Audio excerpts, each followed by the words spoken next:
নমস্কাৰ সকলোকে স্বাগতম জনাইছোঁ মোৰ ইউটিউব চেনেল ইজিলি হেল্পলৈ। আজি মই আপোনালোকক ক'ম কেইটামান আপুনি জানিবলগীয়া আচৰিত প্ৰশ্নোত্তৰৰ বিষয়ে। তেনেহ'লে বলক আজিৰ ভিডিঅ'টো আৰম্ভ কৰোঁ।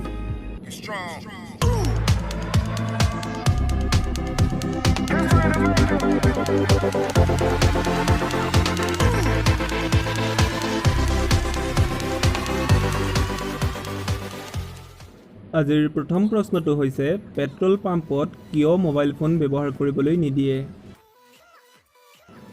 ইয়াৰ শুদ্ধ উত্তৰ হৈছে মোবাইল ফোনত কথা পাতিলে যি ৰেডিয়েশ্যন হয় সেয়া পেট্ৰল আৰু ডিজেলৰ সংস্পৰ্শত আহিলে জুই জ্বলাৰ সম্ভাৱনা অত্যাধিক। সেয়ে পেট্ৰল পাম্পত মোবাইল ফোন ব্যৱহাৰ কৰিবলৈ দিয়া নহয়। ২ নম্বৰ প্ৰশ্নটো হৈছে পৃথিৱীৰ সকলোতকৈ দামী কেঁকুৰাটো কোনটো?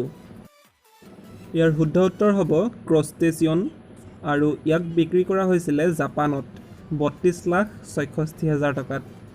এই কেঁকুৰাটোৰ ওজন আছিলে 1.2 কেজি আৰু ইয়াৰ দীঘল আছিলে কেঁকুৰাটো 14.6 ফিট। ৩ নম্বৰ প্ৰশ্নটো হৈছে বিশ্বৰ সকলোতকৈ দামী খোৱা পানীবিধৰ নাম কি? ইয়াৰ শুদ্ধ উত্তৰ হৈছে একুৱা দ্য ক্ৰিষ্টেলো ট্ৰিবিউটো আ মডিগ্লিয়ানি। আৰু এই পানী বটলসমূহ হৈছে সোণৰ। ফিজি আৰু ফ্ৰান্সৰ নিজৰাৰ পৰা এই পানী সংগ্ৰহ কৰা হয় আৰু এই পানী বটলটোৰ দাম হৈছে ৩৯ লাখ টকা। ৪ নম্বৰতে এটা কোটিটকীয়া মাছৰ কথা আপোনালোকক ক'বলৈ লৈছোঁ।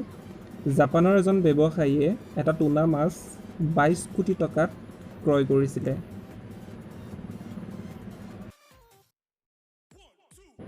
৫ নম্বৰতে ক'বলৈ লৈছোঁ ৰঙা আঙুৰৰ কথা, যিটো হয়তো আপোনালোকে কোনোদিনে দেখা নাই, কিয়নো এই ৰঙা আঙুৰ ভাৰতবৰ্ষত পোৱা নাযায়।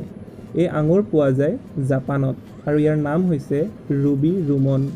আৰু এই ৰঙা আঙুৰৰ দাম হৈছে প্ৰায় ৭.৫ লাখ টকা। ইয়াৰ ওজন হৈছে ২০ গ্ৰাম আৰু ইয়াত ২৪টা আঙুৰ থাকে। ভিডিঅ'টো সম্পূৰ্ণকৈ চোৱাৰ বাবে ধন্যবাদ। যদি ভিডিঅ'টো চাই ভাল পাইছে তেনেহ'লে বন্ধুবৰ্গলৈ শ্বেয়াৰ কৰিব আৰু চেনেলটো ছাবস্ক্ৰাইব কৰি ৰাখিবলৈ একদম নাপাহৰিব।